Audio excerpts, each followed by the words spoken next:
So I wanted to take this video right here by Blackie Speaks. He did a video about the baby. He did a couple of videos about the baby. But I would love for you guys to peep this with me as I break it down as an entertainer. And maybe I can give you guys some tips on performing. I am a 25-year vet performer. So I'm very, very gelled in this. You dig? Let's get right into it, people. At this point, I don't think there's anything the baby can do to get on the good side of the public. It looks like some people are back on the cancel the baby train once again because he deleted his apology. Anyway, in my last video about this, I talked about the baby's apology. He put up a post on Instagram addressing his comments and obviously apologized. This apology came after the world was on his ass. It also came after he was dropped from 6 different festivals, lost out on that partnership opportunity. A lot of artists came out and spoke out against the baby. You can attend to his concerts.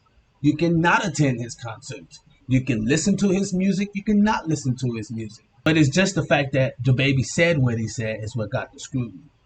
I know, I can hear you guys already. Yeah, that was it. That was that right there. Public humiliation the baby has been facing. I don't think I've seen more outrage for what a rapper has said in a long time. I've given my take on this entire thing though, so I'm not gonna drag this one out to the 10-minute mark just so I can get my coins, don't worry. Now, I'm pretty sure there was a lot of, LGBTs in the crowd, all that enjoyed the show, that loves the baby's ratchet music. But I am not going to try to sit here and say that the baby is wrong and Lil Nas X is wrong. And no, I feel people should be able to operate in what they do, people. That's the choice of America. You could choose to do whatever the fuck you want to do. Quick summary of my take though. Number one, what the baby said was stupid, okay? It was unnecessary. The HIV part was very left field. It just came out of nowhere. I also thought it was a very misinformed comment. Look, check this out. A lot of y'all really be some get along, be alones, all of that. Like, some of y'all just be saying the stuff just to get more pub. Just so more people can watch and be along with you. Because don't nobody want to see this. It takes a real person to go against the grain. That's what been my whole life. Going against the grain. Come on, man. You can't say what you want.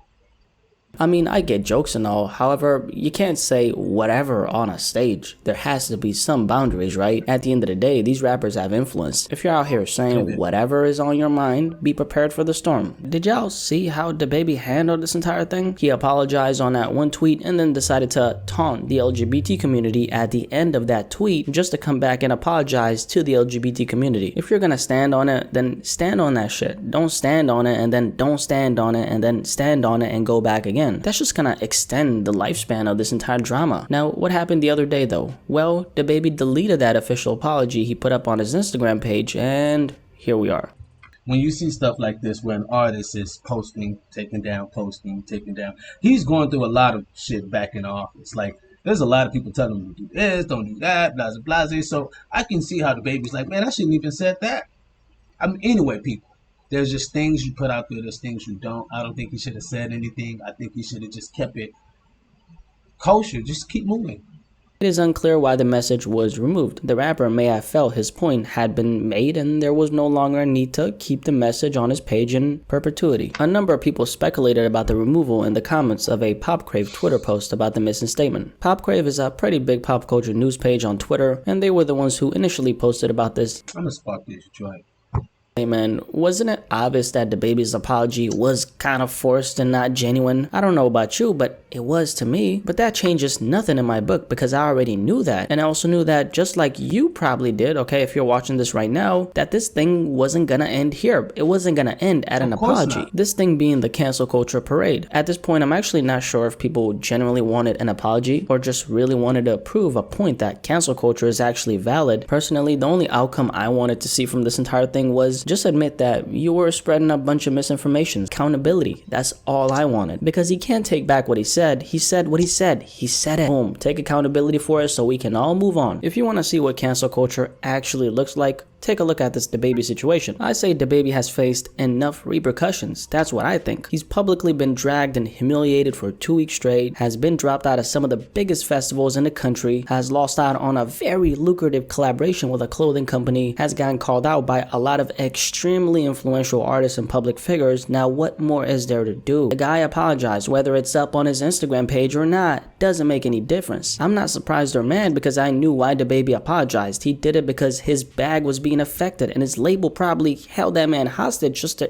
have him. Again, you're surprised that this guy, DaBaby, this man right here, deleted his apology from his IG? Come on now. I think he's faced enough backlash and consequences for this entire thing. Don't think there's much to do here, but I guess Twitter will disagree. Thank you, Black Speaks. Y'all go follow his channel, follow the page. My real thoughts on this: gay people. What the fuck? Oh, you talk about gay people. What the fuck? How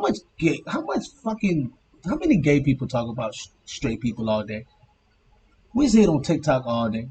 We see famous people say it all day, but these motherfuckers ain't banned. You don't hear the straight people coming out and saying, like, we gotta have our own parade. Nobody's saying that. Everybody's choosing you can live how you want to fucking live. Just live how you want. I don't think the man should be canceled on this type of level because he has a family to feed. Just like Lil Nas X has a family to feed. And the reason why I use Lil Nas X, because I feel like, just like DaBaby is so blunt, Lil Nas X is blunt. Check this out. Let me give y'all one more Gasmasktribe. Check this out. My godfather was full on transsexual. Like, he was literally a dude who came out as a full woman with the full nails, braids, So the guy from P Valley, he looked just like him.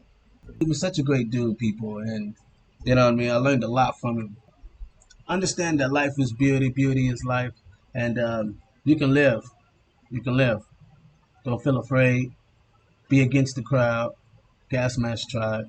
This is how we think. We gotta filter our life's BS. This is how we filter it out, people. Live and direct. I'm out. Ciao.